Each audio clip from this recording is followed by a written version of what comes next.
अच्छा जनाब, middle east international school नाम सुना है आपने आयशा बेटा इसका? क्योंकि ये है आपके रियाज का ही स्कूल। ठीक है जी। तो ये वहाँ का पेपर 4 का पेपर है। पेपर ये है कि एक ट्रेन हॉरिजेंटल ट्रैक पे जा रही है और इसका स्पीड और टाइम का ग्राफ दिया हुआ है। और क्वेश्चन ये है कि पी और क्यू स्टेशन के बिटवीन में कितना डिस्टेंस कवर किया है। तो डिस्टेंस कभी भी बेटा कैलकुलेट करना हो, स्पीड टाइम ग्राफ हो, तो हम लोग कैलकुलेट करते हैं एरिया अंडर द कर्व। और अगर इसका बेटा एरिया कैलकुलेट करना हो तो एरिया कैलकुलेट करने के लिए आपको साफ नजर आ रहा है जो शेप बनी हुई है, इस शेप को हम लोग कह देते हैं ट्रेपिजियम। और बेटा अगर ये ट्रेपिजियम है तो ट्रेपिजियम का एरिया होता है half sum of length of parallel sides into altitude. तो जो पैरेलल साइड्स हैं उन पैरेलल साइड में ये वाली साइड इस वाली साइड के साथ पैरेलल है, ठीक है जनाब। और इन दोनों पैरेलल साइड्स की अगर हम लेंथ देखें तो ज़रा यहाँ से यहाँ तक की जो लेंथ है, इस लेंथ को पढ़ा जाएगा 122, 124, 126। तो 126 इसकी लेंथ नीचे है।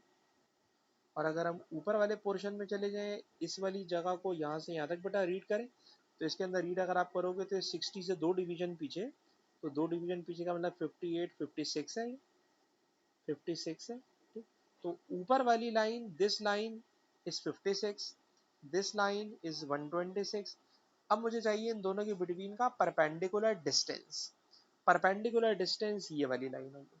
अब ये वाली जो लाइन है, इस वाली लाइन को अब्दुल्ला आप मुझे बेटा पढ़ के बताएंगे इसकी लेंथ आपके ख्याल में कितनी है? परपेंडिकुलर डिस्टेंस इसको क्या पढ़ेंगे बेटा अब्दुल्ला? हाँ बोले बोले। 77 इसको पढ़ेंगे, बिल्कुल सही आपने बताया, 77। ठीक है। उसके बाद फिर आप इसको ऑब्वियसली कैलकुलेट करोगे तो ऑब्वियसली बड़े आराम से आप एरिया अंडर द कर्व निकाल लोगे। तो सवाल में कोई ऐसी मुश्किल चीज़ नहीं है। उसके बाद कह रहे हैं मास ऑफ ट्रेन इतना है। अब्दुल्ला बेटा देखिए, मास ऑफ ट्रेन बेटा इतना है, मास बता दिया। एंड डिटरमाइन डीसेलेरेशन, डीसेलेरेशन कैलकुलेट करना है इन 70 second before it stops at station पे। ठीक है जनाब। तो डीसेलेरेशन जाहिर सी बात है आपको पता है कि स्पीड टाइम ग्राफ हमें दिया हुआ है, तो हम इसका निकालेंगे ग्रेडियंट। और जो इसका ग्रेडियंट होगा वही ग्रेडियंट हमारे लिए बन जाएगा इसका डीसेलेरेशन। ठीक है जनाब। तो ग्रेडियंट कैसे पढ़ते हैं? तो ग्रेडियंट के लिए अगर मैं इस वाले पॉइंट की बात करूं तो इस वाले पॉइंट में इसका जो एक्स कोऑर्डिनेट है वो 56 है, और इसका जो वाई कोऑर्डिनेट है अब्दुल्ला ने पढ़ के बताया 77 है। उसके बाद अगर मैं ये वाला पॉइंट ले लूँ तो इसका एक्स कोऑर्डिनेट 126 है, वाई कोऑर्डिनेट 0 है। तो 2 पॉइंट्स बेटा मैंने लिख दिया, तो उसके बाद ग्रेडियंट निकालना कोई मुश्किल काम नहीं होगा। हाँ बेटा बोलिए।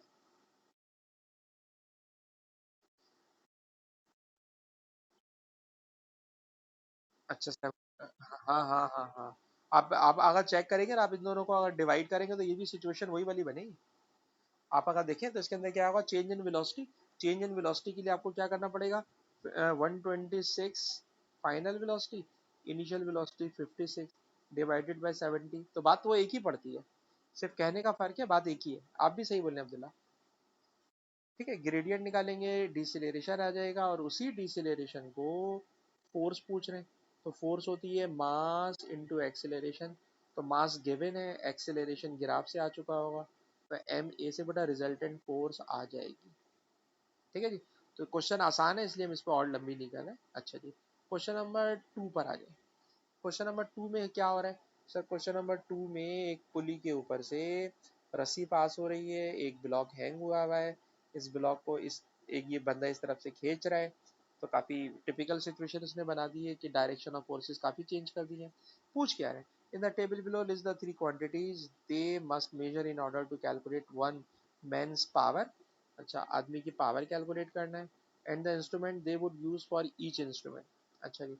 पावर अगर कैलकुलेट करना है तो पावर के लिए क्या क्या चीज़ आना चाहिए? तो बेटा आप समझते हो पावर का बेसिक फार्मूला होता है वर्क डिवाइडेड बाय टाइम। ठीक है। अच्छा, वर्क के लिए फार्मूला होता है force into distance upon time. और फोर्स इनटू डिस्टेंस के लिए, क्योंकि ब्लॉक को नीचे से ऊपर लिफ्ट किया जा रहा है, तो लिफ्ट करने के लिए यकीनन M G H upon time. ठीक है। तो अब इस फार्मूले को अगर देखा जाए तो खाली जी ऑलरेडी कांस्टेंट है। अब जी के अलावा जाहिर सी बात है इस ब्लॉक का मास पता होना चाहिए। अच्छा, ये कितनी हाइट तक ऊपर उठा के लेके जा रहे हैं वो हाइट पता होना चाहिए। टाइम पता होना चाहिए। अब टाइम स्टॉप वॉच से आएगा, हाइट मेजरिंग टेप से आ जाएगी क्योंकि रूलर तो इसमें नहीं लगेगा, और मास मास बैलेंस से आ जाएगा, फिजिकल बैलेंस से आ जाएगा। इसमें ऐसी कोई मुश्किल बात आई नहीं, सीधी सीधी क्वांटिटीज के नाम पूरे पूरे लिखना है और इंस्ट्रूमेंट का नाम बताना है। लेकिन यहाँ से कैलकुलेशन है, जो कैलकुलेशन है इस कैलकुलेशन में बता रहे हैं कि पावर जो है वो 528 है, वेट 800 न्यूटन है। ही can develop the same power climbing a ladder whose rugs are 30 centimeter apart. How many rugs can he climb in 5 seconds? अच्छा जनाब, ये इसने टाइम दे दिया है, ये फोर्स दे दिया, ये इसने पावर दे दिया, और ये इसने डिस्टेंस भी दे दिया। ठीक है जी। तो आप हमें बताएंगे अब्दुल्ला, इस क्वेश्चन को सॉल्व करने के लिए आपने क्या वर्किंग की अब्दुल्ला?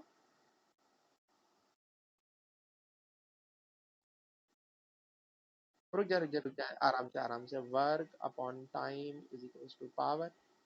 तो वर्क निकालने के लिए पावर इंटू टाइम, पावर ये रही, टाइम ये रहा। तो पहले आपने निकाला वर्क, वर्क के बाद क्या करा?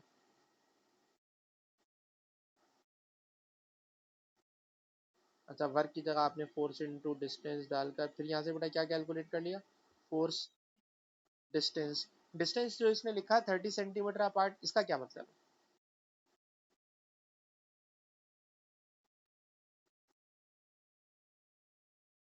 हाँ, ठीक है।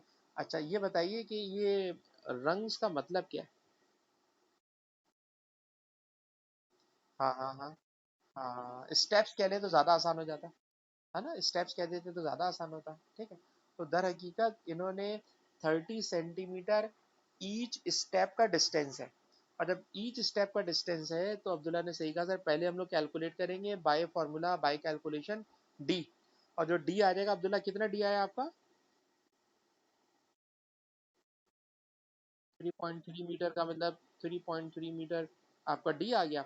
और उसके बाद जो ईच स्टेप है वो 30 सेंटीमीटर अपार्ट है। तो फिर आपने इसको 0.3 से बेटा डिवाइड कर दिया। और अब 0.3 से डिवाइड किया, पहले तो फिर मुझे इसको यूं करना चाहिए कि पहले डी आएगा, और जब डी आ जाएगा तो ये नंबर ऑफ रंग्स के लिए 3.3 को 0.3 से डिवाइड करोगे तो क्या आंसर आ रहा है बेटा? 11 आ जाएगा। तो इसके अंदर 11 स्टेप्स होंगे। तो मैं स्टेप्स का लफ्ज इसलिए स्पेशली लिख रहा हूँ कि स्टेप्स का मतलब हमें पता चल जाएगा कि इसमें कितने स्टेप्स हैं। हाँ बेटा अफरा, आप मुझे बताइए सवाल की कैलकुलेशन बेटा समझ में आई आपको कि हुआ क्या है? ठीक है बेटा, तो एक लैडर है, लैडर के ऊपर स्टेप्स होते हैं, स्टेप्स के लिए जो उन्होंने टर्म यूज की है रंग्स। तो अफरा ये आपने पहले टर्म सुनी हुई है रंग्स, है ना? क्योंकि मेरी भी आपस की बात है, वोकेबलरी भी है, पहली दफा स्टेप मैंने सुना, स्टेप की जगह लफ्ज सुना, वरना स्टेप मेरे ख्याल में कर देता तो सीधा सीधा समझ में आ जाता। ठीक है। अब्दुल्ला, ये आपको इंग्लिश पहले से आती थी या इस सवाल को पकड़ के समझ में आई है रंग? अब्दुल्ला, पहले से आती थी। आयशा, आपको भी इंग्लिश पहले से आती थी ये वाली रंग? अच्छा। तो बहुत सारी चीजें ऐसी होती हैं जो बंदा फिर आइडिया लगा के पकड़ता है, वरना अभी कह रहे ना how many rungs can he climb in 5 second, तो बंदा पहले सोचेगा पता नहीं रॉन्ग कौन से रंग है, क्योंकि उर्दू में तो हम लोग रंग का मतलब रंग ही समझते हैं। अच्छा खैर, बात कहीं और चली गई। सी पार्ट में आ जाए। सी पार्ट के अंदर कह रहे हैं जनाब, human body is only 15% efficient when climbing ladder. Calculate actual energy use from the body of the workman when he climbs 20 rungs. ठीक है जी। अच्छा देखिए, आपको ये वाली बात बेटा पता है, और इस वाली बात में आयशा हम आपको इन्वॉल्व करेंगे कि एफिशिएंसी होती है आउटपुट अपॉन इनपुट। ठीक है। अच्छा, इसके अंदर जो आउटपुट होता है वो हमेशा आप लैडर पे कितना ऊपर जा रहे हैं उस पावर से आ जाता है। इनपुट, जाहिर सी बात है बंदा एग्जर्ट कर रहा है उसकी बात हो रही है। 15% का मतलब तो 15/100 हो गया। अब इसके अंदर आयशा हमें हेल्प करें, इसमें क्या चीज़ आउटपुट है और क्या चीज़ इनपुट है बेटा?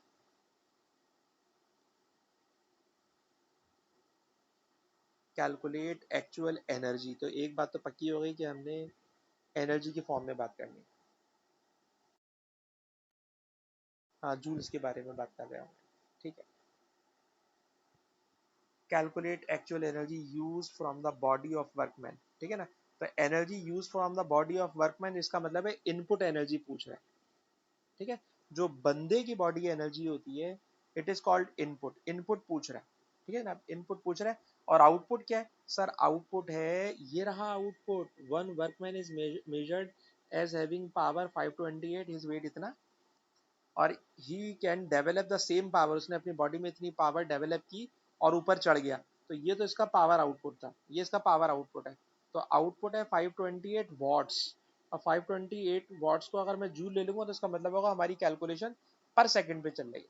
ठीक है जनाब, पर सेकंड पर चल रही है। अच्छा, जो 528 वॉट्स है वो 5 सेकंड के टाइम पर है, तो इसका मतलब है उस पावर को 5 से मल्टीप्लाई करके एनर्जी में कन्वर्ट करना पड़ेगा। एनर्जी होती है पावर इनटू टाइम। ठीक है, तो टाइम वो 5 सेकंड की बात हो रही है, 5 सेकंड से मल्टीप्लाई करोगे तो एनर्जी में कन्वर्ट होगा। ठीक है ना, पावर जो बेटा दी हुई है हमें, हमारी रिक्वायर्ड पावर है लेडर के इन स्टेप्स को चलने में। अच्छा अच्छा, रुकिए रुकिए, इसके अंदर नंबर ऑफ स्टेप्स 20 स्टेप पे लेके चला गया, अल्लाह।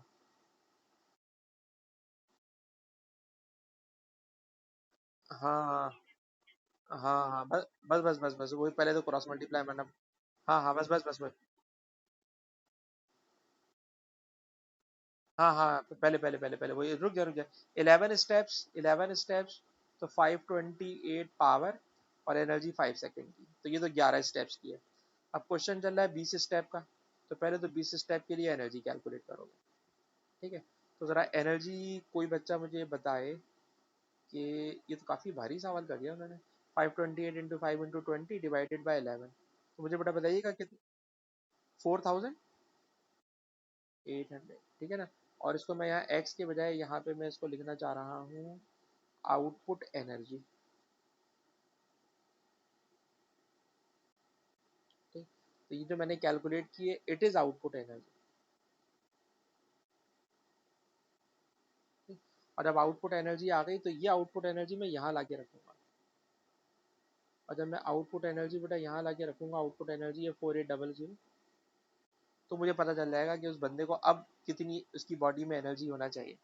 अब्दुल्ला आपने भी यही किया, लेकिन यार ये समझ में नहीं आ रहा, 2 नंबर के लिए इतना सारा काम करवाया, ये हम लोगों ने ज्यादा लंबी कर दी अब्दुल्ला, है ना। नहीं तो यार ये तो गलत है ना, मतलब इतना सारा काम करा के आप 2 नंबर दे रहे हैं। अच्छा डायरेक्ट मुझे आप बताएं, आपके दिमाग में क्या डायरेक्ट मेथड आ रहा है। हाँ, तो ये वाली बात हो गई ना, 528। हाँ लेकिन देखिए, यहाँ तक आप तो माशाल्लाह, मुझे आपका आइडिया हो गया, आप माशाल्लाह आपका बहुत हाई फाई, आप डायरेक्ट स्टेप कर लेती हो। लेकिन एक आम बच्चा नहीं कर पाएगा, उसके लिए तो मुझे फिर यहीं पे यूँ लेके चलना पड़ेगा ना कि 11 स्टेप के लिए इतनी एनर्जी थी, इस सवाल में 20 स्टेप कर दिया तो 20 स्टेप के लिए एनर्जी आउटपुट इतनी रिक्वायरमेंट है। ठीक है ना, और फिर उसके बाद फिर हम लोग इनपुट कैलकुलेट करेंगे। ठीक है बेटा, ज़बरदस्त, बेहतरीन हो गया। और इसका आंसर भी अगर अब्दुल्ला बता दो तो अच्छी बात हो जाएगी। 32,000 जूल्स, ठीक है जी, आप दोनों ही हमारे स्टैंडर्ड स्टूडेंट हैं माशाल्लाह, तो आपका आंसर बिल्कुल सही है। अच्छा, ये पेपर जिन साहब ने करने के लिए हमें भेजा है, जनाब अम्माज, वो खुद अभी क्लास में नहीं है, और मेरे ख्याल में वो तरावी पढ़ रहे होंगे, क्योंकि वो जो है, उनकी अम्मी ने कहा था वो तरावी के लिए भी जाते हैं। अच्छा, हाँ तरावी वाली होगी ना, और वो भी हैं भी आपके सऊदी अरब के ना, तो तरावी का टाइम चल रहा हो। अच्छा, एक खैर मैंने आज जो है ना, ये एक और नई चीज़ सीखी अपनी बेटी से, कि ये जो रिकॉर्डिंग है, इस रिकॉर्डिंग को हम लोग अगर कोई एप्लीकेशन आती है वी ट्रांसफ़र, तो वी ट्रांसफ़र के ऊपर अगर डाल दें तो मैंने देखा बड़ी जल्दी अपलोड भी हो जाती है, बच्चे तक भी बड़ी जल्दी पहुंच जाती है। और कुछ भी रिकॉर्ड करके उसके बाद डिलीट का बटन दबा दें, खत्म कहानी, मतलब मेरे पास से खत्म। वरना ये मेरा जो टैबलेट है ये रिकॉर्डिंग कर करके बेचारा मर जाएगा, बहुत रिकॉर्डिंग कर रही है मैंने इसके ऊपर। तो आज से मैं इसको वी ट्रांसफर वाली आपको भी आदत डालना चाह रहा हूँ कि आप लोग भी आज ना, अभी जब मैं लिंक भेजूंगा ना तो वी ट्रांसफर का वो डाउनलोड करवाएगा आपसे एप्लीकेशन, तो वो कर लीजिएगा। अब आइंदा मैं जो कोई भी भेजूंगा ना, तो वी ट्रांसफर पे भेजूंगा, बड़ी जल्दी अपलोड हो जाती है, बड़ी जल्दी पहुंच जाती है। ठीक है बेटा, तो वी ट्रांसफर। अच्छा जी, क्वेश्चन नंबर 3 पर आ जाए। क्वेश्चन नंबर 3 का ये सवाल ऐसा है, जो मुझे याद पड़ता है कि रीड एंड राइट की बुक के अंदर हम लोगों ने ऑलरेडी किया हुआ है। ठीक, तो मुझे नहीं लगता कि ये सवाल कराना चाहिए, इसमें कोई ऐसी मुश्किल चीज़ भी नहीं है। अच्छा चले, कर लेते हैं, कर लेते हैं। लेकिन ये रीड एंड राइट की बुक में करवाया हुआ है यार सवाल अब्दुल्ला, यार आप इस सवाल को अगर देखें, चलो खैर कर लेते हैं। क्वेश्चन यार ये है कि ये वेट ऑफ बोर्ड दिया हुआ है 24 किलो न्यूटन टेंशन रोप में, अच्छा डिटरमिन यहाँ से शुरू करना है, the movement of weight of boat about point P. तो पहली बात तो ये, जब पॉइंट पी के अबाउट कर रहे हैं तो पॉइंट पी को मानना पड़ेगा पिवट। और याद रखिएगा जिस चीज को पिवट मानते हैं ना, उस पिवट में से जो फोर्स पास हो रही होती है उस फोर्स का अफेक्ट खत्म हो जाता है। तो आप समझ लें, if P is pivot then T two is ineffective for this calculation now. ठीक है जनाब, तो टी टू समझो है ही नहीं। और अगर टी टू है ही नहीं तो अब तो जनाब दो मूवमेंट बाकी बचे हैं, एक मूवमेंट है टी वन का और एक मूवमेंट है वेट का, एक क्लॉकवाइज एक एंटी क्लॉकवाइज। अब कह रहे हैं वेट वाला मूवमेंट लिख के दिखाएं, हम लिख देते हैं भाई। वेट वाला मूवमेंट फोर्स है 24 किलो और इसका परपेंडिकुलर डिस्टेंस है 0.4। ठीक, उसके बाद कह रहे हैं टेंशन कैलकुलेट करना है। तो टी वन कैलकुलेट करने के लिए मैं क्या करूंगा, सुनो बेटा, टी वन, ये जो क्लॉकवाइज मूवमेंट टी वन की वजह से तो क्लॉकवाइज मूवमेंट आ रहा है टी वन, और टी वन का पिवट से डिस्टेंस ये वाला होगा 1.2 plus 0.4, it makes 1.6। 1.2 plus 0.4 it makes 0.6। तो ये T1 का मूवमेंट हो गया इज इक्वल टू वेट का मूवमेंट है 24 एक्सपोनेंट 3 इंटू 4। सॉल्व करोगे तो T1 आ जाएगा। तो अब्दुल्ला भाई बात समझ में आती है, दोनों मूवमेंट को क्लॉकवाइज एंटी क्लॉकवाइज को एक दूसरे से इक्वेट कराएंगे और इक्वेट करा के T1 निकाल लेंगे। और क्योंकि T1 से T2 निकलेगा इसलिए आप T1 का कोई बच्चा मुझे आंसर दे दे तो अच्छा हो जाएगा।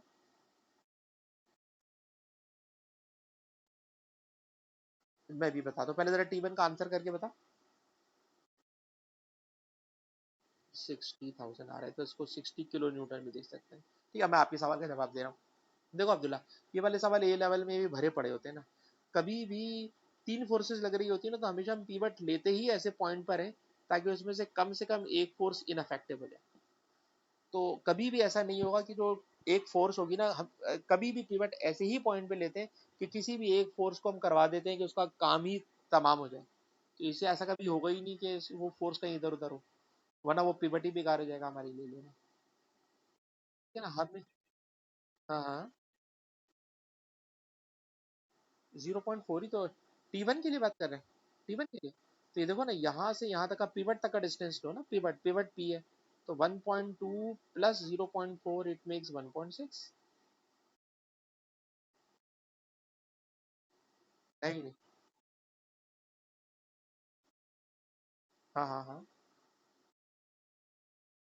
अच्छा 0.4 है, ये 0.4। अच्छा मैंने लिख लिया इसको फिर 0.4। चलें ठीक है जी, ये 0.4 है बेटा, मैंने लिखने में जल्दी में मैंने गड़बड़ की है। वरना 24 एक्सपोनेंट 3 इंटू 0.4, ये 0.4 है जैसे। ठीक है, ये 6 किलो न्यूटन आ गया। अब 6 किलो न्यूटन ये वाली फोर्स है। अब T2 भी निकालना है। अब T2 निकालने के लिए गौर किया जाए तो अभी जो हमने कैलकुलेशन की है ना, इसको हम लोग कहते हैं सेकंड कंडीशन ऑफ इक्विलिब्रियम। अभी जो हमने कैलकुलेशन की है it is second condition of equilibrium. First condition of equilibrium क्या है sir? First condition of equilibrium होती है कि upward force is equal to downward forces. अब आप जरा इस डायग्राम में देखें, अपवर्ड फोर्स T1 है और T2 है, ये अपवर्ड फोर्स हो गई, और डाउनवर्ड फोर्स 24 किलो न्यूटन है। अब आप देखिए बेटा, T1 हम ऑलरेडी निकाल चुके हैं 6 किलो न्यूटन, और T2 निकालना है। तो T2 हो जाएगा 24 - 6, 24 - 6 कर दें कितना बन जाएगा जनाब? 18 किलो न्यूटन, खत्म। ठीक है बेटा, तो चलिए पूरा सवाल इस बहाने आपके लिए रिपीट हो गया। ठीक है बेटा, और कोई भी सवाल नहीं आया भैया तो मैं अगर बोल भी रहा हूँ बड़ा आसान से है, लेकिन आपको नहीं आता तो आप बोले सर करा दें भाई, मैं करा दूंगा। अच्छा जी, क्वेश्चन नंबर 4 पे आ जाए। क्वेश्चन नंबर 4 के अंदर भी जो मुझे सवाल नजर आ रहा है, ये टोटली हम लोग पहले कर चुके हैं, वही वाला सवाल है। ठीक है जी। अच्छा, आप में से कोई भी बच्चा बोले सर करा दे तो मैं पूरा करा दूंगा, मना करोगे तो मैं आगे बढ़ जाऊंगा। दो फोर्सेस, दो वेक्टर है, एक 92 है, एक 24 है। ठीक है, और हमने बनानी है। हाँ बोले बोले, कौन से वाले का? अच्छा, चलिए आप चेक कर लें, इतनी देर में मैं जरा इन बच्चों को सिखा दूं। अच्छा, 1 सेंटीमीटर 10 मीटर पर सेकंड के बराबर है, खुद दिया हुआ है स्केल। अच्छा मैंने खुद, नहीं ना, ये तो एक बच्चे ने स्कूल का मुझे पेपर भेजा था, मैं स्कूल के बैठा हुआ। अच्छा जनाब, ये ईस्ट है, ये वेस्ट है, ये नॉर्थ है, ये साउथ है। अच्छा जी, कह रहे हैं जो 92 मीटर पर सेकंड का वेक्टर है, ये ऑब्वियसली इट बिकम्स 9.2 सेंटीमीटर, और जो 24 वाला है इट बिकम्स 2.4 सेंटीमीटर। अच्छा, जो 92 वाला है ये ईस्ट में जा रहा है, ईस्ट है टुवर्ड्स राइट, तो इसका मतलब ये हुआ कि मैं 9.2 सेंटीमीटर का वेक्टर बनाऊंगा ईस्ट में। तो ये मैंने ईस्ट में 9.2 सेंटीमीटर का एक लॉन्ग वेक्टर बना दिया। तो बेटा ये मैंने लिखा it is 9.2 centimetre and it is acting towards right side. उसके बाद दूसरा वेक्टर 24 मीटर पर सेकेंड का, it is equal to 2.4 centimetre north में। नॉर्थ का मतलब ऊपर की तरफ, ये मैंने ऊपर की तरफ बना दिया। It is 2.4 centimetre. ठीक, अब ये तो बेटा ड्राइंग करके ही पता चलेगा कि इसकी लेंथ कितनी होगी। तो it will be the resultant vector, और रिजल्टेंट को अगर मैं डबल एरो से भी बना दूं तो अच्छी बात लगती है। और इसकी लेंथ आप मेजर करोगे, और लेंथ मेजर करके फिर हम उसको इसी स्केल पे वापस करेंगे, तो हमें इसकी रिजल्टेंट की मैग्नीट्यूड मिल जाएगी। फिर कह रहे हैं एंगल 95 आ रहा है, तो अगर 95 आ रहा है यानी 9.5 आ रहा है, उसको आपने 95 कह दिया होगा, तो इट बिकम्स 95 मीटर पर सेकंड। ठीक, इसी तरह फिर इसकी डायरेक्शन भी निकालोगे, डायरेक्शन के लिए एंगल होगा। एंगल अगर आप बता सकती हो तो अच्छी बात, नहीं बता सकती हो तो हम छोड़ सकते हैं कि भाई इसको एंगल बेटा प्रोटेक्टर से मेजर करना होगा आपको। ठीक है, 14.7 या 15 डिग्री भी अगर हम ले लेते तो बोथ आर एक्सेप्टेबल। अच्छा जी, जल्दी से आने। बाबा छोड़े छोड़े छोड़े, तो हम तो बिल्कुल परफेक्ट कर रहे हैं, इसको कहीं शक लगे तो बंदा बोले भी चेक करो। इतना सिंपल सवाल है, रीड एंड राइट में ऑलरेडी हम लोगों ने किया है। 16 डिग्री इतना तो होता है यार, 15 डिग्री 16 डिग्री में तो आएगा।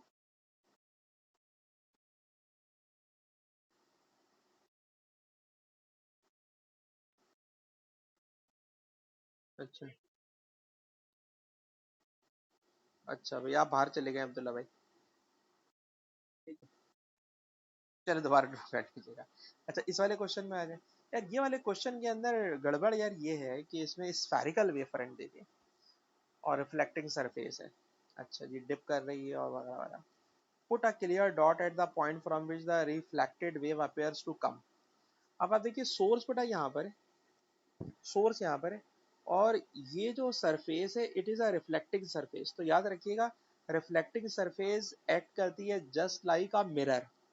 और जब मिरर की तरह एक्ट करती है तो ऑब्वियसली जितना दूर डिस्टेंस ऑफ ऑब्जेक्ट होता है उतना ही दूर डिस्टेंस ऑफ इमेज होता है।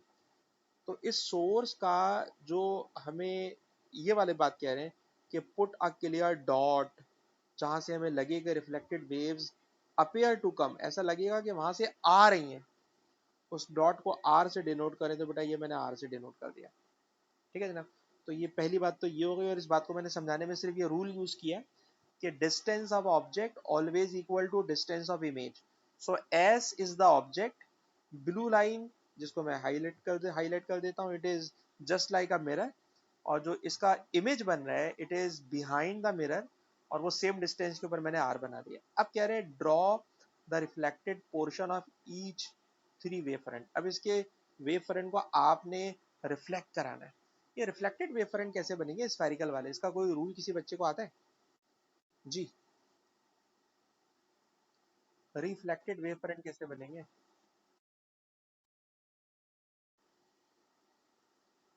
अच्छा,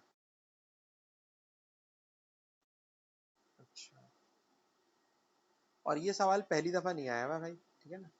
तो ये सवाल पहले भी आया हुआ है, और मैंने इसको इंटरनेट से बहुत पहले की बात है कि नोट्स में उठा के अपने डाला हुआ भी। ये वेव है, और वेव में जो ये वाला क्वेश्चन बोल रहा है, अरे यार कच्ची हो गई, क्योंकि मैंने इसको रखा तो था आखिरी पे। ये रहा, चलो कच्ची नहीं हुई, बच गई कच्ची होते होते। ये रहा जी वेव फ्रंट। अब यार इसको ड्राइंग करने के लिए अगर इतना कोई परफेक्ट लोसाई कंस्ट्रक्शन की तरह बनाना चाहे, तो क्या इतनी मेहनत आप करना पसंद करेंगे, इसको बना सकेंगे? नहीं अब्दुल्ला भाई? हाँ, ठीक है। लेकिन मैं आपके साथ इसको स्क्रीनशॉट जरूर शेयर करूंगा कि ये इसकी आइडियल डायग्राम। अब इस आइडियल डायग्राम को बनाया किस तरह से है, तो अगर आप अपना दिमाग लोसाई कंस्ट्रक्शन की तरफ लेके जाएं और खुद से पहले ट्राई करें, आपसे अगर नहीं बनेगा तो फिर कल हम इसके ऊपर आपके साथ डिस्कशन कर लेंगे। लेकिन पहले ट्राई जरूर कीजिएगा कि इसको किस तरह से बनाया जा सकता है। ठीक है जी, कोशिश कर लीजिएगा कि ये इसकी आइडियल सिचुएशन है, और इस आइडियल सिचुएशन को बनाने के लिए इन्होंने करा क्या है, मैं आपको थोड़ा सा प्रोसीजर बताने की कोशिश तो करूंगा। प्रोसीजर यार इसका ये है इन्होंने, कि जिस जगह पर इन्होंने आपसे पहले डॉट लगवाया है, उस डॉट के ऊपर तो लाके रखोगे कंपास। ठीक है, और कंपास लाके रखने के बाद ये बनाने की कोशिश नहीं करना, इसको तो छोड़ दो। ठीक है, और अगर ये बना भी दोगे तो कोई बुरी बात नहीं है, लेकिन यहाँ कंपास रखोगे और कंपास यहाँ रखकर यहाँ से कंपास खोलोगे इस किसी भी इंसिडेंट वेव फ्रंट तक, क्योंकि ये वाला वेव फ्रंट वॉल्स को आगे हिट कर रहा है, तो किसी एक आप वेव फ्रंट तक इसको खोलोगे, और खोलने के बाद अब आपको बात समझ में आती है कि यहाँ कंपास रखकर इन्होंने इसको यूं घुमाया है, तो ये एक वेव फ्रंट हो गया।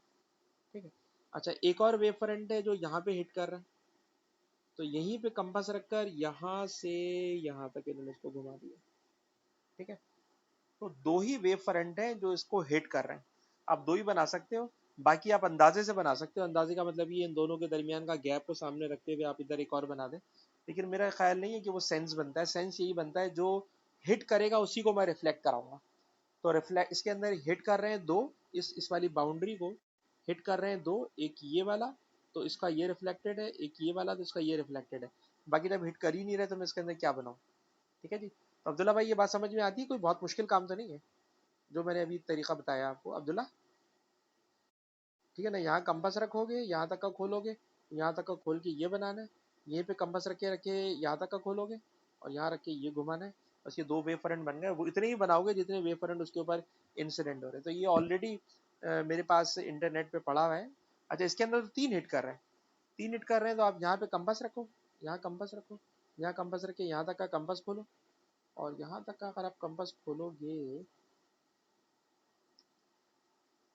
यार ये इतना करीब रखा हुआ है कि इतना करीब रख के पता नहीं बनेगा भी या नहीं बनेगा। अल्लाह, इस वाले पॉइंट को इस वाले पॉइंट से मिलाना है, इस वाले पॉइंट को इस वाले पॉइंट से मिलाना है, और इस वाले पॉइंट को इस वाले पॉइंट से मिलाना है। ठीक है अब्दुल्ला, फिर आपकी बात को हम यूं ही आगे बढ़ाते हैं कि अगर कंपास रे के अगर एक्यूरेट बैठ के बनाएंगे तो बड़ा मुश्किल काम है। तो अगर आप ऐसा रफ भी बना लें जैसे मैंने बनाया है तो ये भी मेरे ख्याल में चलेगा। ठीक है, लेकिन मेथड मैंने आपको पूरा बता दिया कि बनाने का मेथड ये है। ठीक है, अच्छा जी जल्दी से आगे चलते हैं। ये प्लेन मिरर है, प्लेन मिरर से तो यार इमेज बनाना बहुत ही आसान काम होता है, लेकिन इसके लिए मेरे अपनी ज़ाती राय में है उसको आँख भी देना चाहिए कि हम उसको देख कहाँ से रहे हैं, क्योंकि हम अपनी आँख की पोजीशन बदलेंगे तो ऑब्जेक्ट इमेज की पोजीशन भी बदलती चली जाती है। यहाँ से यहाँ तक की स्ट्रेट लाइन बनाते हो और सेम इक्वल डिस्टेंस पे बिहाइंड द मिरर चले जाते हो। उसके बाद आँख से उस वहाँ तक जाओगे आप, और यहाँ से यहाँ तक आओगे, तो it is incident ray, it is reflected ray, it is object, it is image. ठीक है जनाब, और behind the mirror it should be as dotted line, it should be as dotted line because behind the mirror it is virtual ray, और अगर virtual रे है तो virtual रे के लिए आपको बिहाइंड द मिरर ऐसा जाना चाहिए। ठीक है जी, तो ये इसके अंदर इमेज बनाना है, इमेज को नाम आई रख देना है, बस और कुछ भी नहीं है, कुछ भी नहीं है इसके अलावा इसमें। ठीक, कभी कभी एक्स्ट्रा फरमाइश कर देते हैं जो इसने नहीं की भी, मैं एक्स्ट्रा बात करने जा रहा हूँ।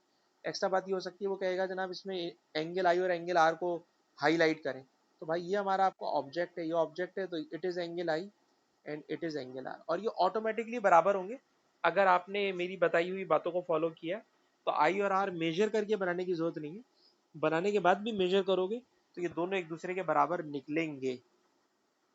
अच्छा जी, उसके बाद ये क्वेश्चन है ऑप्टिकल फाइबर का जो हम कई दफ़ा कर चुके हैं, इसमें से कोई ख़ास बात नहीं है। आप यहाँ पे नॉर्मल बनाएं, नॉर्मल बना के ये वाला एंगल मेजर कर लें, और ये वाला एंगल मेजर करके इतने ही एंगल के ऊपर इसको रिफ्लेक्ट करा दें, तो मेरे ख्याल में यहाँ पर आ जाएगा।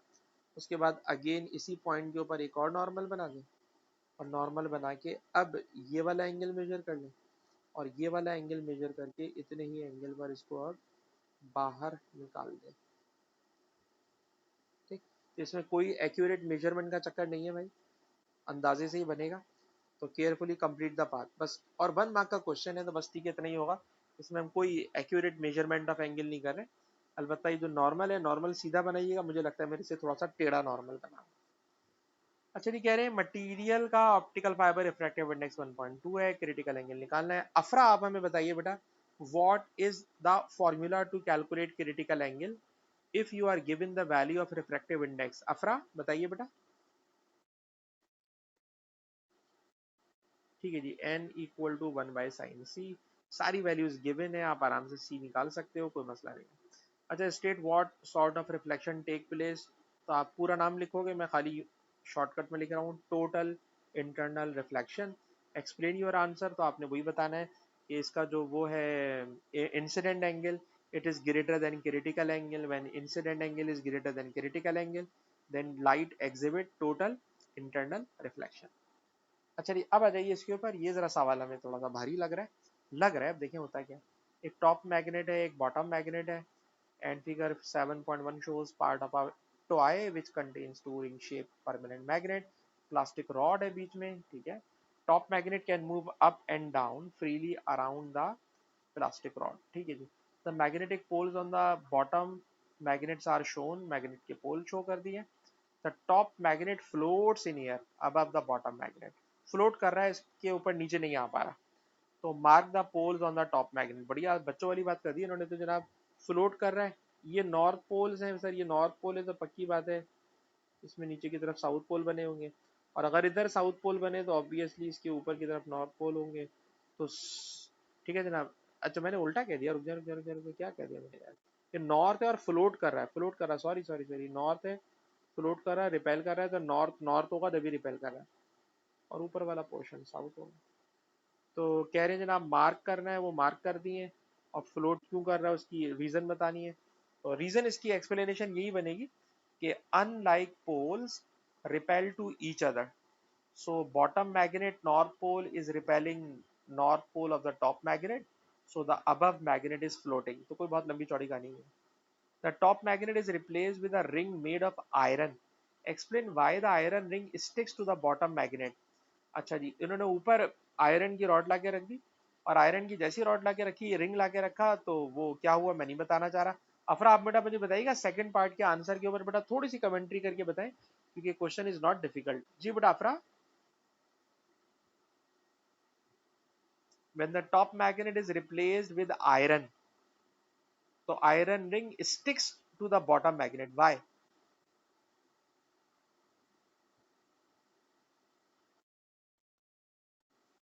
अरे बेटा, नहीं नहीं नहीं नहीं नहीं, पहली बात चार्ज का लफ्ज मैग्नेट में कभी भी यूज नहीं करते ना।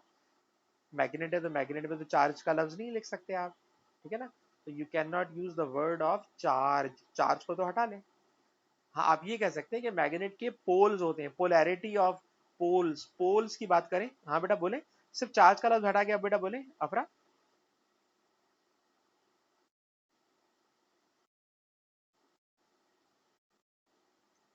डिफरेंट पोलैरिटी इंड्यूस हो जाएगी, ठीक है जी। तो जरा प्रॉपर इसका आंसर ये बनेगा sir, iron is a magnetic material. पहली बात तो ये कि पोल्स को भी छोड़े, sir iron is a magnetic material, so it is always attracted by magnet. Iron magnetic material है, वो हमेशा मैग्नेट से अट्रैक्ट होता है। लंबी करनी है तो याद रखिएगा, अगर आयरन को ऊपर लाके रखेंगे तो हमेशा वो उसके अपोजिट पोल इंड्यूस करेगा, ठीक है जनाब। और जब अपोजिट पोल इंड्यूस करेगा तो वो उसकी इस वजह से उसको अपनी तरफ अट्रैक्ट कर लेगा। तो लंबी करनी हो तो फिर आप पोल्स की भी बात कर लें, नहीं तो यहाँ तक से भी बात से काम चलेगा कि जनाब iron is a magnetic material, so it is always attracted towards the magnet, हमेशा मैग्नेट से अट्रैक्ट होता है। अच्छा जी आयशा, आपसे हमारा सवाल है बेटा, एक वायर है, वायर में करंट आ रहा है, और करंट की डायरेक्शन बताई हुई है into the plane of paper. बेटा सिर्फ मुझे ये बताइए, राइट हैंड रूल या left hand rule to draw the magnetic field, left hand और राइट हैंड? जी बेटा राइट हैंड, ये रूल बिल्कुल आपने सही बता दिया, राइट हैंड रूल लगेगा, नंबर वन। नंबर टू बेटा मुझे ये बताइए कि जो मैग्नेटिक फील्ड बनेगी, राइट हैंड रूल लगाकर आप ही मुझे बताइए कि क्लॉकवाइज बनेगी या एंटी क्लॉकवाइज बनेगी? जी बेटा आयशा।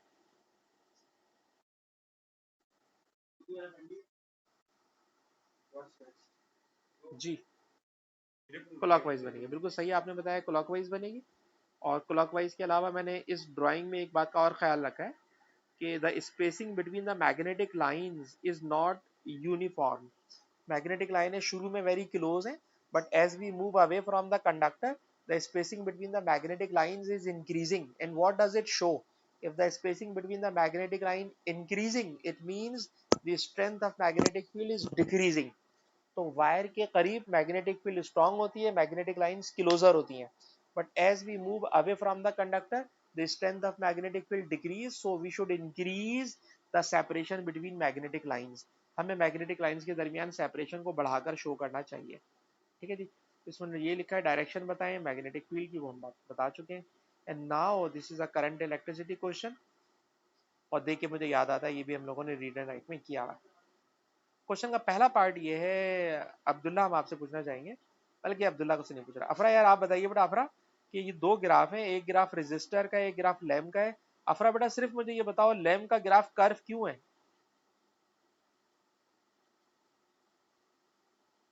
अफरा बेटा सिर्फ ये बताएं why the graph of lamp is curve.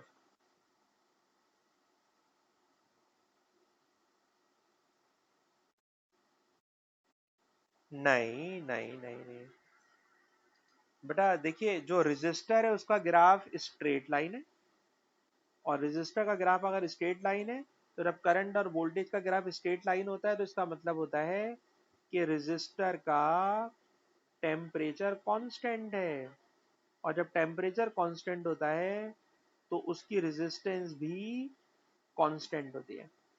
तो टेम्परेचर कांस्टेंट, रेजिस्टेंस कांस्टेंट। लेकिन लैम्प में क्या होता है सर, लैम्प गर्म हो जाता है, और जब लैम्प गर्म हो जाता है तो टेम्परेचर बढ़ने की वजह से उसकी रेजिस्टेंस बढ़ जाती है, और जब रेजिस्टेंस बढ़ती है तो उसका ग्राफ करंट वाली एक्सिस से दूर भागने लगता है। तो इसका आंसर क्या बेटा बना कि lamp becomes hot, lamp becomes hot so its resistance increase, lamp becomes hot so its resistance increase, जबकि रेजिस्टर की रेजिस्टेंस रिमेन्स कांस्टेंट, इसीलिए उसका ग्राफ स्ट्रेट लाइन है।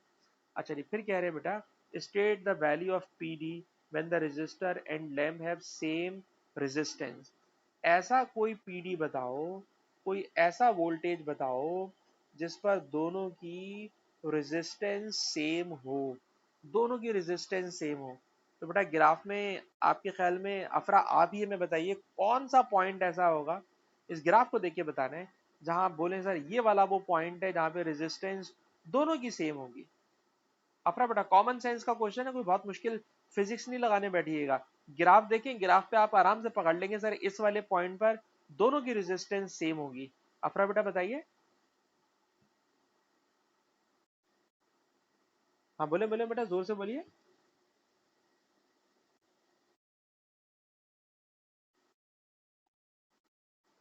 But in this question they are asking at a certain point both resistance same. तो increase decrease को तो छोड़े बेटा, ग्राफ में वो पॉइंट पकड़ के बताएं जहां दोनों की रेजिस्टेंस इक्वल होगी।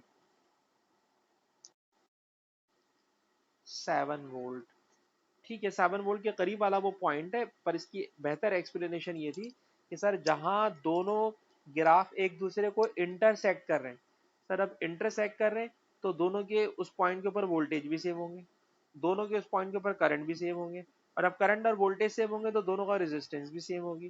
तो इस वाले पॉइंट को जिसको मैं पी से हाईलाइट कर रहा हूँ, फिर आप करंट और वोल्टेज की वैल्यू उसमें से निकाल लेंगे, और वोल्टेज की रीडिंग आप बता भी सकते हैं कि 7 नहीं है, मेरे ख्याल में 7 से थोड़ी सी कम है। अब्दुल्ला बेटा मुझे बताओ कि 7 से एक डिवीजन मेरे ख्याल में कम है, तो 6.8 मुझे लग रहा है। ठीक है जी, तो खैर वो आप देख लोगे, मैं इतना बारीक देख नहीं पा रहा। अच्छा बेटा आगे चले बी पार्ट, बी पार्ट में हम इन्वॉल्व करेंगे आयशा बेटा आपको, the two components are connected in parallel. पहली बात बताओ बेटा आयशा, पैरेलल में दोनों पे क्या चीज सेम होगी? करंट। है आयशा करंट बोल रही है।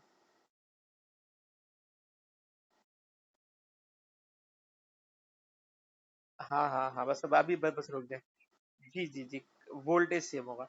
अच्छा जो वोल्टेज है बेटा वो सोर्स का 4 वोल्ट है, जब वोल्टेज दोनों का 4 वोल्ट होगा, दोनों का वोल्टेज 4 वोल्ट होगा, तो 4 वोल्ट पकड़ कर कह रहे जनाब आपने क्या कैलकुलेट करना है, calculate total resistance of the circuit, 4 number का सवाल है, तो रेजिस्टेंस निकालना है। तो 4 वोल्ट पर रेजिस्टेंस निकालना है दोनों की, और पैरेलल में कनेक्टेड है। तो मैं 2 मिनट के लिए खामोश हूँ। अगर आपने ऑलरेडी पहले से सवाल किया हुआ है तो आयशा मुझे आप इसका आंसर डायरेक्ट बता दें, नहीं किया हुआ तो पेंसिल स्केल सॉरी कॉपी पकड़ के सॉल्व करके मुझे बताएं।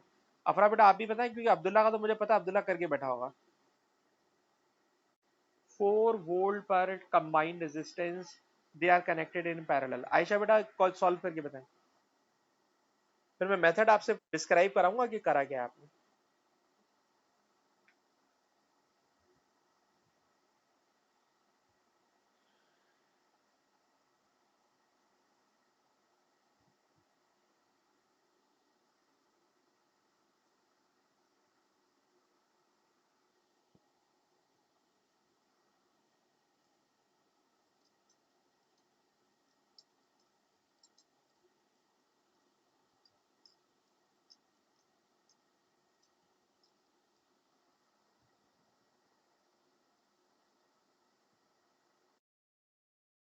4 मार्क का क्वेश्चन है, तो इसका अच्छा खासा काम है।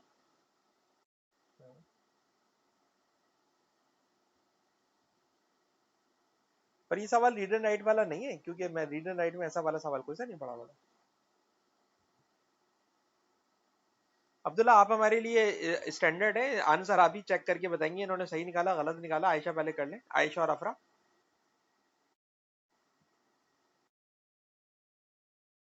हाँ यही तो मसला है, जब ग्राफ सामने पड़ा होता है तो थोड़ा सा फार्मूला भी दिमाग घुमा देता है। हाँ लेकिन पहले आप सोच लें, अगर आप बोलेंगे सर आप करा दें तो मैं कराना शुरू करूंगा, लेकिन पहले आपको मौका दूंगा मैं पूरा। आप नहीं पकड़ पा रही तो मैं करा दूं।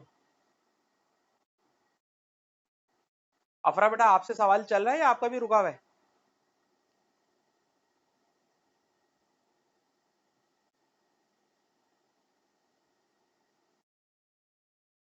फार्मूले नहीं समझ में आया। अफरा बेटा आप हमें रिप्लाई कीजिए बेटा, अफरा आपसे सवाल हो रहा है या नहीं हो पा रहा? अच्छा देखो बेटा, 4 वोल्ट के ऊपर जाके ना हम ग्राफ के ऊपर आ जाएंगे, और ग्राफ पर आकर 4 वोल्ट से इसका भी करंट पकड़ेंगे, और 4 वोल्ट पर इसका भी करंट पकड़ेंगे। दोनों का पहले पकड़ेंगे करंट, ठीक है। और जब आप दोनों का करंट पकड़ेंगे तो हमें असल में तो रेजिस्टेंस निकालनी है, तो रेजिस्टेंस होती है V अपॉन आर, तो V अपॉन आई, रेजिस्टेंस होती है V अपॉन आई। तो वोल्टेज दोनों का 4 है, अलबत्ता दोनों का जरा करंट अलग अलग बताएं। अब्दुल्ला मुझे बताइएगा रेजिस्टर का करंट कितना है?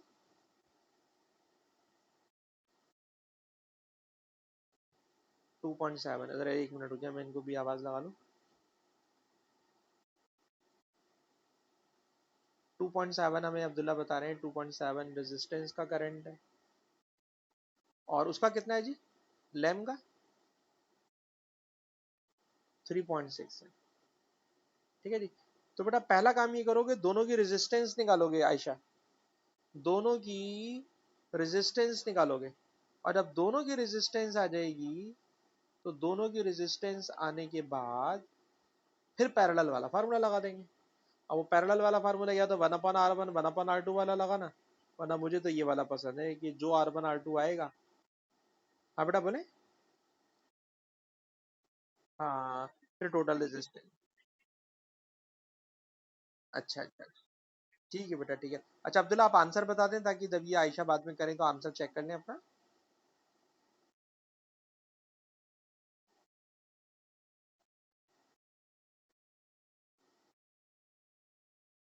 0.654 आ रहा है बस, ठीक है भैया आंसर बता दिया, बाकी आप मुझसे कीजिएगा।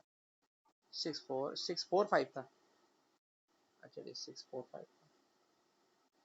अच्छा जी उसके बाद कपड़े इस्त्री किए जा रहे हैं, इलेक्ट्रिक आयरन, इलेक्ट्रिक हैजर्ड। अच्छा ये इतना बच्चों वाला सवाल है, मैं नहीं करा रहा, इसमें कोई ऐसी मुश्किल बात नहीं आएगी। इलेक्ट्रिकल हैजर्ड से बचने के लिए क्या क्या करना चाहिए, तो ये बिल्कुल बच्चों वाला सवाल है। अच्छा जी इसके अंदर आ जाए, पहले पूछते हैं किलो वाट आ रहा है। 1 मिनट रुकिएगा। अफरा बेटा मुझे बताएं, वॉट्स का नाम हमने सुना होता है, it is a unit of power.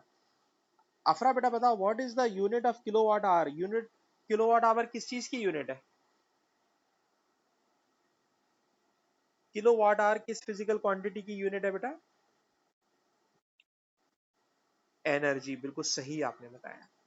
ठीक है ना। तो kilowatt hour is the unit of energy, और ये कमर्शियल यूनिट ऑफ इलेक्ट्रिसिटी है। और इसके अंदर कह रहे हैं किलो वाट आवर को डिफाइन करें। तो अब्दुल्ला, आपके ख्याल में किलो वाट आवर की डेफिनेशन के लिए क्या लिखोगे?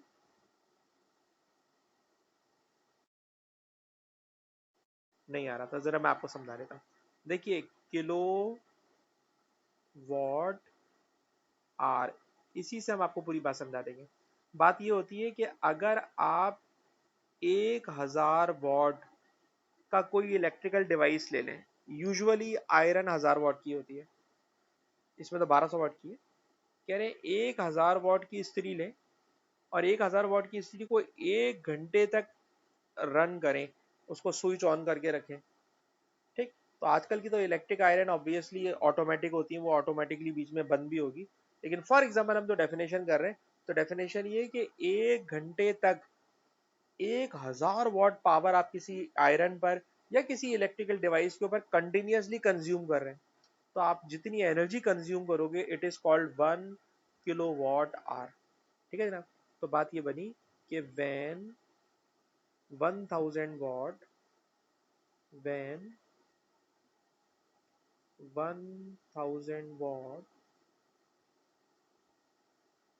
power is consumed for 1 hour, then energy consumed is 1 kilowatt hour। ठीक है जनाब। जब 1000 वॉट पावर को 1 आवर तक कंज्यूम करते हो, जब 1000 वॉट पावर को 1 आवर तक कंज्यूम करते हो, तो एनर्जी कंज्यूम होती है 1 किलोवाट। अच्छा जी, अब जरा जल्दी से नीचे आ जाए। कह रहे जनाब इलेक्ट्रिक आयरन है, और हाँ बेटा कुछ बोल रहे हैं आप?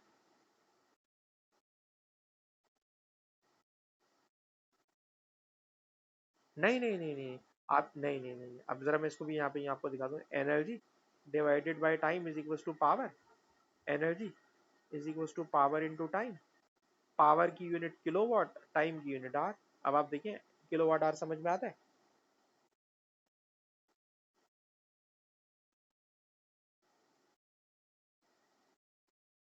ये मैंने पर आ तो लफ्ज यूज ही नहीं करा, इसीलिए जानबूझ के मैंने पर का लफ्ज भी नहीं डाला।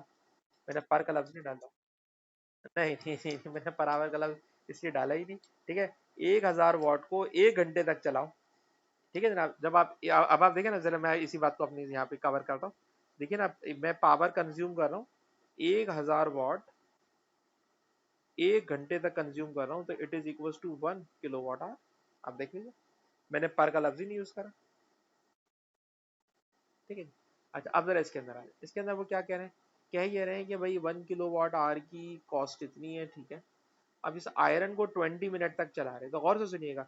जब कभी आपसे कॉस्ट कैलकुलेट करवाएं, या डेली लाइफ में बोलें कि बिजली का बिल आपसे बनवाएं, तो बिजली का बिल बनाने के लिए हम लोग हमेशा कराते ये हैं कि एनर्जी को किलोवाट आवर में ही कैलकुलेट करते हैं। अब आप जरा मुझे बताइए, पावर, सर पावर दी हुई है 1200 वॉट्स। 1200 वॉट्स है ना। तो इस 1200 वॉट्स को 1000 से डिवाइड कराकर, पहले मैं पावर को लिखना चाहूंगा किलो वॉट्स में। ठीक है ना। अब तो 1200 वॉट्स है, 1000 से डिवाइड करके मैंने कन्वर्ट कर दिया किलो वॉट्स में। मल्टीप्लाई लिखा हुआ है टाइम, टाइम लिखा हुआ है 20 मिनट, पर मिनट को आर में कन्वर्ट करने के लिए 20/60 कर दूंगा, तो it is converted into hour. ठीक है ना। तो मैंने मिनट वाले टाइम को आर में कन्वर्ट किया, बचपन से पढ़ते हुए आ रहे मिनट को आर में कन्वर्ट करना हो तो 60 से डिवाइड कर दो, तो 20/60 इट इज आर।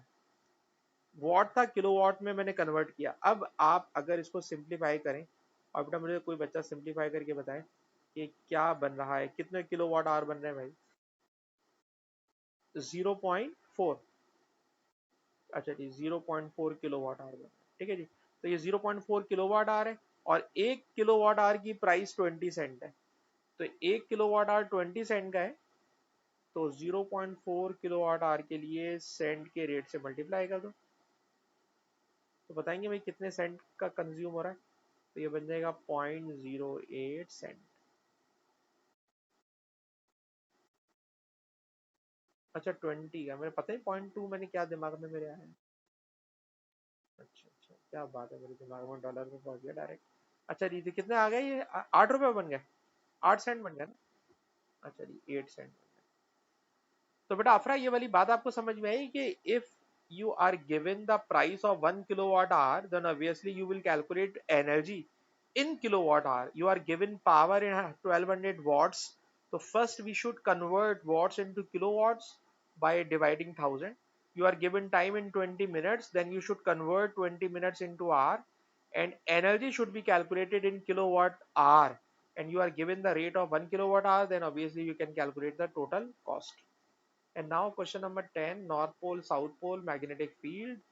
अच्छा जी, अब कर क्या रहे हैं, कर ये रहे हैं जनाब कि एक वायर है और वायर को कह रहे हैं how X Y must be move to produce deflection in opposite direction. अच्छा पहले से उन्होंने मूव करवाया हुआ है, अपोजिट डायरेक्शन में लेके जाएंगे।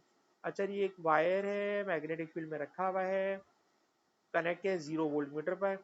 जब एक्स वाई को मूव कराया स्लो, पहले स्लो मूव कराया और अपवर्ड मूव कराया। काम की बात ये, पहले स्लो और अपवर्ड मूव कराया और अब चाहते हैं कि डायरेक्शन अपोजिट डायरेक्शन में हो और लार्ज डिफ्लेक्शन हो। तो जाहिर सी बात है स्लो की जगह क्या आ जाएगा, फास्ट, और अपवर्ड की जगह क्या आ जाएगा, डाउनवर्ड। बाकी इंग्लिश तो यार आप खुद से मैनेज कर लोगे। तो पहले वायर को उन्होंने स्लो अपवर्ड मूव कराया है, अगर अब आप इसको फास्ट मूव कराएं तो फास्ट का फायदा ये होगा there will be more current, larger deflection. Downward move करें तो फायदा ये होगा कि it will be in opposite direction. तो इन दोनों बातों से आप इसको कवर अप कर सकते हो। अच्छा, X Y is now rotated about its central point by raising X and lowering Y, explain why no deflection is observe. ये सवाल मुझे याद आ गया, हम लोगों ने रीड एंड राइट में किया हुआ है।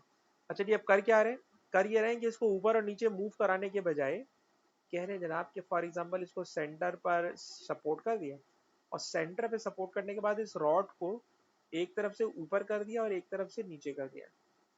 ठीक है ना, ऊपर नीचे कर दिया, एक एंड ऊपर उठा दिया और एक एंड नीचे कर दिया। और जब ऐसा किया तो वोल्ट मीटर में रीडिंग नहीं आ रही, नहीं आ रही। क्योंकि सवाल हम पहले कर चुके हैं, इसलिए आयशा आपसे पूछेंगे क्या वजह है, अब रीडिंग क्यों नहीं आ रही।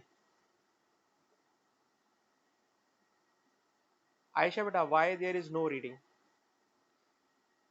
Sir half wire is moving up and half wire is moving down, so they are producing current in opposite direction, they cancel out to each other and no deflection। आधा वायर ऊपर जा रहा है, आधा wire नीचे जा रहा है, ऊपर और नीचे आधा आधा वायर जाने की वजह से जो करंट प्रोड्यूस हो रहा है वो अपोजिट डायरेक्शन में प्रोड्यूस हो रहा है, so they cancel out to each other, इसलिए कोई डिफ्लेक्शन नहीं हो रही। तो ये सवाल हम लोग पहले कर चुके हैं, इसलिए मैं लिखवाने में इंटरेस्टेड नहीं हूँ। अलबत्ता ये सवाल भी देख के याद आता है हम लोगों ने किया हुआ है। लेकिन अफरा, आपसे हम बात करना चाहेंगे बेटा। अफरा, क्वेश्चन पहले देख के बताइए, इस डायग्राम को देख के बताइए, ये जनरेटर है या मोटर है अफरा।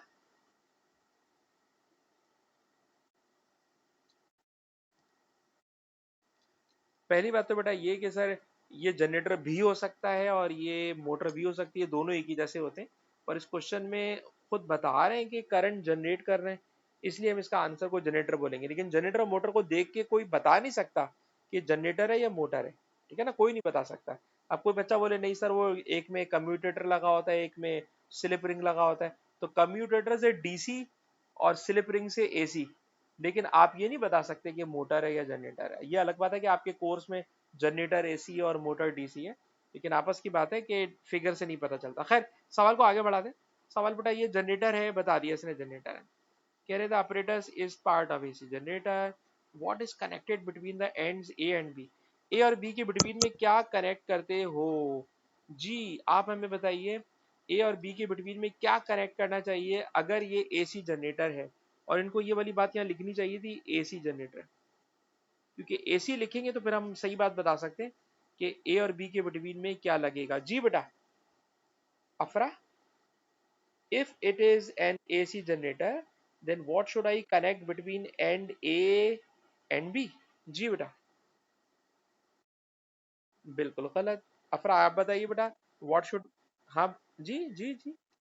स्लिप रिंग भी गलत है, अभी भी गलत है बेटा, दो बातें आपने बोली, दोनों गलत हो गई। नहीं नहीं, रुक जा, तीसरी बात और बोल के देखेंगे, फिर आप सही पहुंच जाएंगे बेटा। नहीं नहीं नहीं नहीं, रुक जा, हम लोग एसी जनरेटर पढ़ रहे हैं ना, एसी जनरेटर है। एसी जनरेटर में तो स्लिप रिंग आपका लफ्ज सही है। एसी जनरेटर में स्लिप रिंग सही है। एसी जनरेटर में स्लिप रिंग होता है, जो आप सही बोल रहे हैं। कार्बन ब्रश थोड़ा सा गलत क्यों हो गया, उसकी वजह मैं भी आपको बताता हूँ। ठीक है ना। तो पहली बात तो ए और बी के बिटवीन में लगेगा स्लिप रिंग, अफरा ने सही बताया। स्लिप रिंग के बाद, क्योंकि वो बोल रहा है भाई सी और डी के बिटवीन में क्या लगाओगे, तो सी और डी के साथ लगेंगे कार्बन ब्रश। क्योंकि अगर आप कार्बन ब्रश ए और बी के साथ लगा देंगे तो फिर मैं सी और डी के साथ क्या लगाऊंगा। ठीक है ना। तो सी और डी के साथ कार्बन ब्रश आएगा। अफरा बेटा ये बात समझ में आती है आपको अफरा? ठीक है बेटा। लेकिन आपने ए और बी में पहले कार्बन ब्रश बोल दिया, तो मेरा वहां से दिमाग थोड़ा सा हिल गया। तो कार्बन ब्रश वहां नहीं था, सी और डी के साथ कार्बन ब्रश है, ए और बी के साथ स्लिप रिंग है। अलबत्ता मैं सवाल चेंज कर रहा हूँ अफरा आपके साथ ही। अगर ये डीसी मोटर होती, डीसी मोटर होती, तो ए और बी के दरमियान क्या लगाते? If it is DC motor, तो फिर आप ए और बी के बिटवीन में क्या लगाते?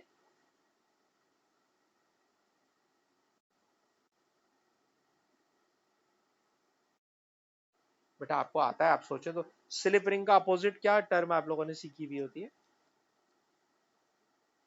भाई एसी जनरेटर है, तो सर एसी जनरेटर में स्लिप रिंग होता है। एसी जनरेटर है तो स्लिप रिंग होता है। डीसी मोटर है तो क्या होता है अफरा बेटा, सोचो, आपको आता है बेटा?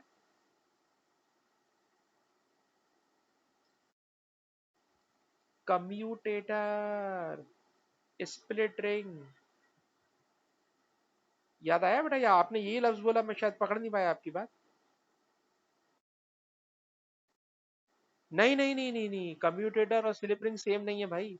कम्यूटेटर का नाम है स्प्लिट रिंग। कम्यूटेटर का नाम है स्प्लिट रिंग।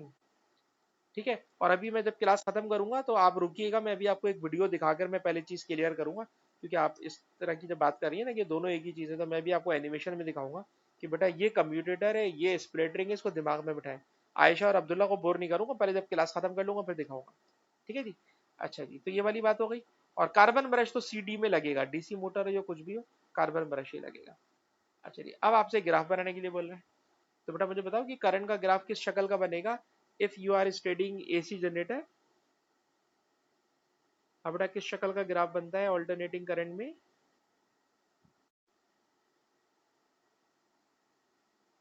ऑल्टरनेटिंग करंट के ग्राफ में कैसे एसी का ग्राफ कैसा बनता है अफरा बेटा? ओए तुम तो बता ही दोगे यार, वो तो इतना आसान सा सवाल है। अफरा बेटा आप क्यों नहीं बता पा रही बेटा? बताएं बताएं बताएं।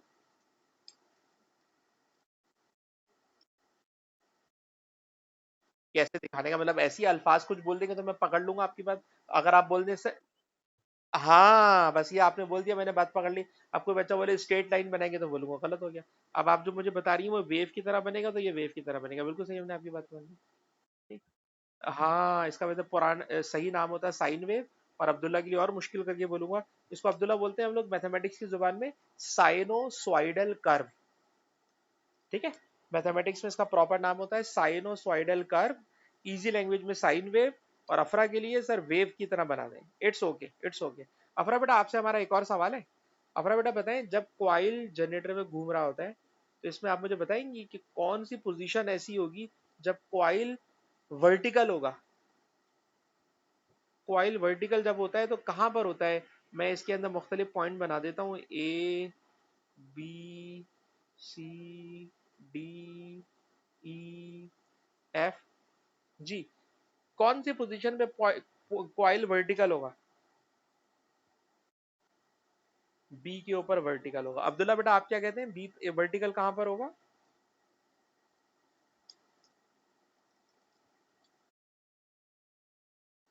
डी। तो बी और डी में तो बेटा कोई डिफरेंस ही नहीं है। बी और डी में कोई डिफरेंस नहीं है, और आप बिल्कुल सही बता रहे हैं, बी भी सही है और डी भी सही है। ठीक। क्योंकि जब वो वर्टिकल होता है कॉइल, तो उसमें करंट होता ही नहीं है। जब करंट होता ही नहीं है तो बी भी सही है और डी भी सही है। तो आप जो डी बता रहे हो अब्दुल्ला वो भी सही है, और अफरा ने बी बताया वो भी सही है। पर दोनों ने कॉन्फिडेंस के साथ नहीं बताया, अफरा ने तो फिर भी बताया, लेकिन आप डी पे चले गए तो मुझे डर लग रहा कहीं बी के खिलाफ तो नहीं है ना आप अब्दुल्ला? बी